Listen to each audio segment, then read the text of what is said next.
কুষ্টিয়া মিরপুর উপজেলার Talbaria union, Bahalbaria union ও Baruipara union Padma নদী ভাঙন এলাকা পরিদর্শন করেন কুষ্টিয়া পানি উন্নয়ন বোর্ডের তত্ত্বাবধায়ক প্রকৌশলী আব্দুল হামিদ।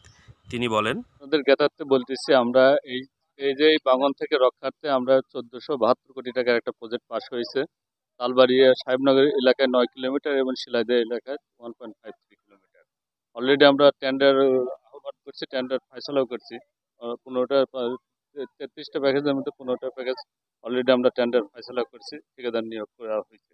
পানি একটু কমে গেলে, এখন তো বর্ষা মৌসুমে আমাদের কাজ শান্ত হয় না, পার্মানেন্ট ওয়ার্ক। পানি কমে গেলে আমরা আপাতত আবার অক্টোবরের মাঝামাঝি আমরা কাজ শুরু করতে পারি। অব্যাহত পানি এখন তো কমতেছে, আমরা দেখি ছাত্রদের সাথে উপরে আলাপ করে ইমার্জেন্সি টেক অফ মেজার নিতে হবে। নদী ভাঙনের হাত হতে ঘরবাড়ি রক্ষার্থে এলাকাবাসী নিজ অর্থায়নে বালুভর্তি বস্তা দিয়ে ভাঙন প্রতিরোধ করার চেষ্টা করছেন। এমনকি স্থানীয় জনগণ বলছেন, অতি দ্রুত নদী ভাঙনের ব্যবস্থা না করলে আমরা রাস্তায় নামতে বাধ্য হব। ইউনিয়ন পশ্চিম রানাকুড়িয়া। আমার নাম মোহাম্মদ মারফত আলী। আমি একজন চাষি মানুষ।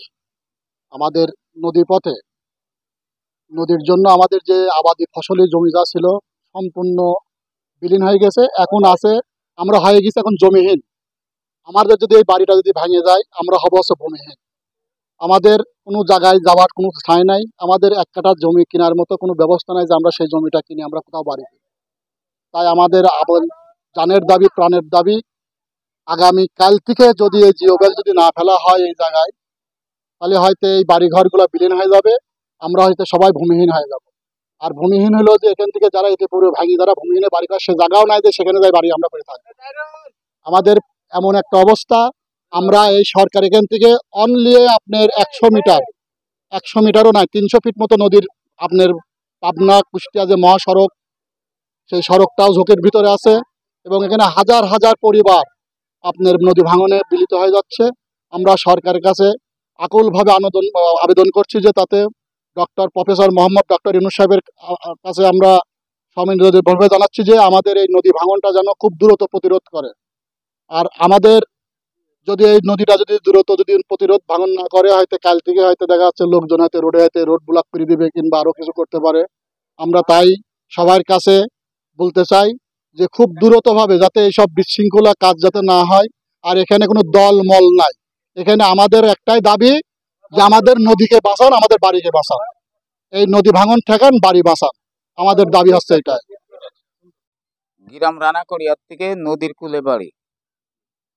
আমাদের এলাকাটা ভাঙে চুর হয়ে যাচ্ছে, অতিরিক্ত পানির শক্তি। কাজেই আপনাদের কাছে অনুরোধ আমার, আমাদের এই নদীটার ব্যবস্থা অতি তাড়াতাড়ি কালকের দিনের মধ্যেই করে দিতে হবে।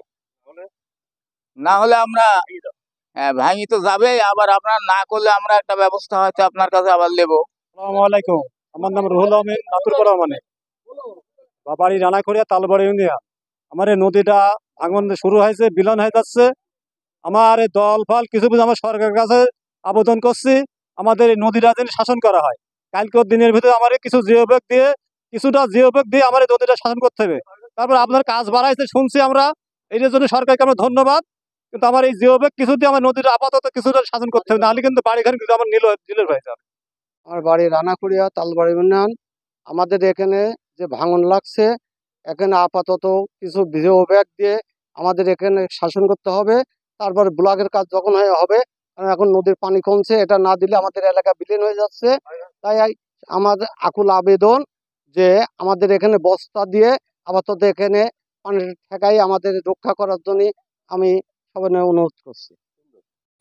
নদী ভাঙন এলাকা হতে DS news, DS Tutul, Kushtia.